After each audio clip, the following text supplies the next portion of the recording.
صحابہ کانپ اٹھے تھے، رسول اللہ صلی اللہ علیہ وسلم کے پاس گئے، کہا کہ یہ آیا جو نازل ہوئی ہے اس میں تو اللہ سبحانہ تعالیٰ فرماتے ہیں کہ وَإِن تُبْدُوا مَا فِي أَنفُسِكُمْ، کہ تم اپنے جی میں، اپنے دل کے اندر کوئی بھی چیز جو بھی تم ظاہر کرو گے، چھپاؤ گے، اللہ سبحانہ تعالیٰ نے حساب لے لینا ہے۔ تو یا رسول اللہ، ہمارے دل پہ تو ہمارا اختیار نہیں ہے جو سوچ آتی ہے، تو سب سے بڑا حق اپنی مخلوق کے اوپر کس کا ہوگا؟ ایک حکم آتا تھا تو فوراً اس پہ عمل کرتے تھے۔ اعوذ باللہ من الشیطان الرجیم، بسم اللہ الرحمن الرحیم۔ اذا السماء انشقت، کہ جب آسمان پھٹ جائے گا۔ ہم نے بہت دفعہ پڑھا آسمان دروازے ہو جائے گا، آسمان پھٹ جائے گا۔ کیوں؟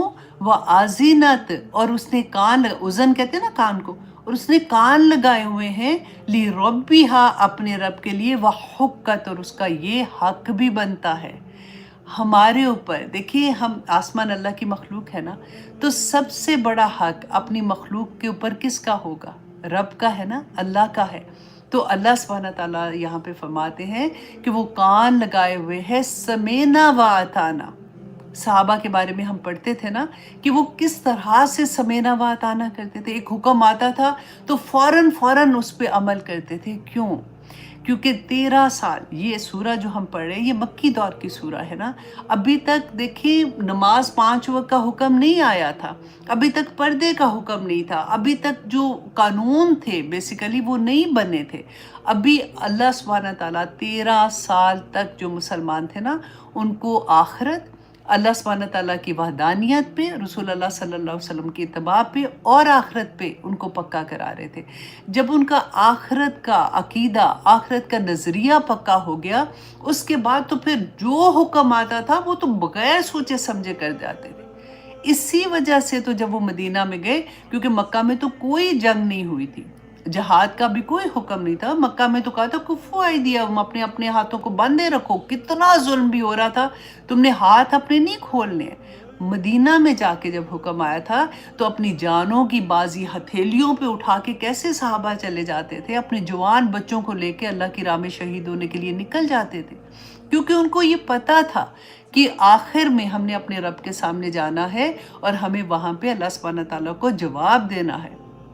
اور آخرت میں اگر ہم نے دنیا میں، کیونکہ دنیا میں آئی ہی آزمائش کے لیے ہے۔ اب دیکھیے کہ وہی صحابہ تھے، جب سورۃ البقرہ کا آخری رکوع ہم پڑھتے ہیں نا، تو آیہ نمبر 284 میں آتا ہے للہ ما فی السماوات و ما فی الارض وَإِن تُبْدُوا مَا فِي أَنفُسِكُمْ أَوْ تُخْفُوهُ يُحَاسِبْكُم بِهِ اللَّهُ، کہ اگر تم اپنے دل میں کچھ بھی اگر ظاہر کرتے ہو، چھپاتے ہو، تو یحاسبکم بہ اللہ، تو اللہ تم سے حساب لے گا اس کا۔ فیغفر لمن یشاء ویعذب من یشاء واللہ علی کل شیء قدیر، اللہ جس کو چاہے عذاب دے، جس کو چاہے بخش دے، اللہ ہر چیز پر قادر ہے۔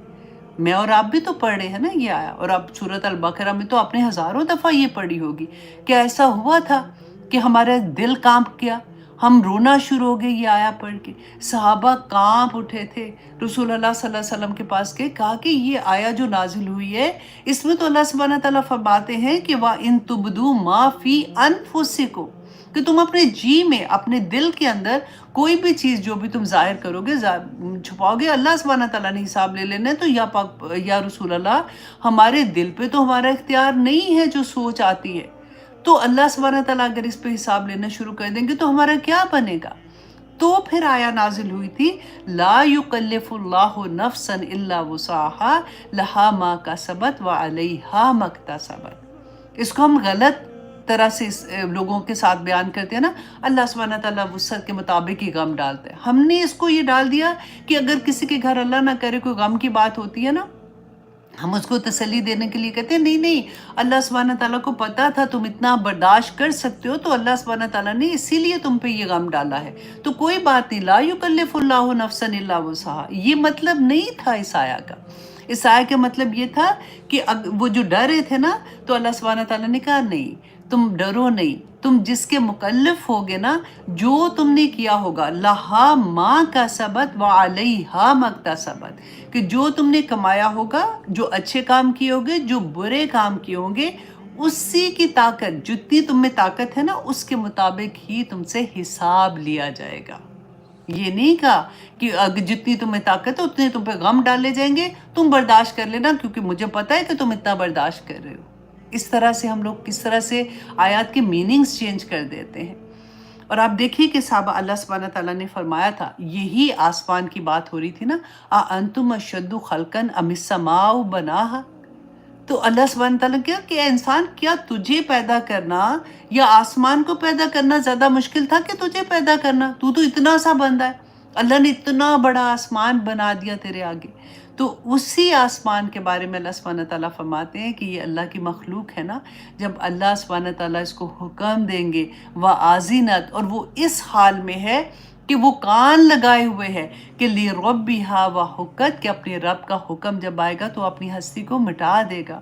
وَإِذَا الْأَرْضُ مُدَّتْ، اور جب زمین جو ہے وہ پھیلا دی جائے گی۔ قرآن میں ڈفرینٹ جگہوں پہ آیا کہ زمین، ہم نے پڑھا نا کہ زمین کامتی ہے، اللہ کے خوف سے کامتی ہے کہ مجھے جواب دینا پڑے گا۔ جب زمین کو بنایا تھا اللہ سبحانہ تعالیٰ نے تو تھر تھر کانپ رہی تھی کہ اللہ تو نے یہ جو مخلوق بنائی ہے یہ میرے اوپر اپنے گناہ کرے گی تو میں کیسے، اس کی گواہیاں تو زمین نے دینی ہے نا۔